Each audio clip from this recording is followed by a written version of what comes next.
بسم الله الرحمن الرحيم والنازعات غرقا والناشطات نشطا فالسابحات سبحا فالسابقات سبقا فالمدبرات أمرا يوم ترجف الراجفة تتبعها الرادفة قلوب يومئذ واجفة أبصارها خاشعة يقولون أئنا لمردودون في الحافرة أئذا كنا عظاما نخرة قالوا تلك إذا كرة خاسرة فإنما هي زجرة واحدة فإذا هم بالساهرة هل أتاك حديث موسى إذ ناداه ربه بالوادي المقدس طوى اذهب إلى فرعون إنه طغى فقل هل لك إلى أن تزكى وأهديك إلى ربك فتخشى فأراه الآية الكبرى فكذب وعصى ثم أدبر يسعى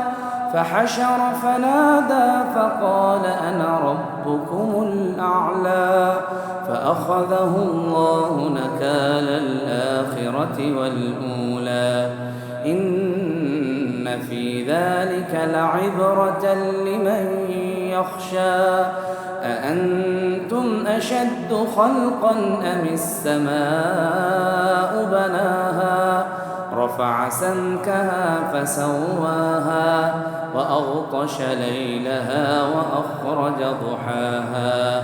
والأرض بعد ذلك دحاها أخرج منها ماءها ومرعاها والجبال أرساها متاعا لكم ولأنعامكم فإذا جاءت الطامة الكبرى يوم يتذكر الإنسان ما سعى وبرزت الجحيم لمن يرى فأما من طغى وآثر الحياة الدنيا فإن الجحيم هي المأوى وأما من خاف مقام ربه ونهى النفس عن الهوى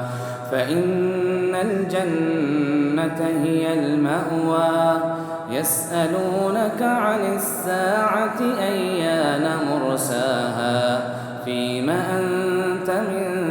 ذكراها إلى ربك منتهاها إنما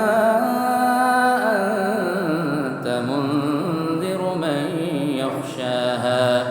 كأنهم يوم يرونها لم يلبثوا إلا عشية أو ضحاها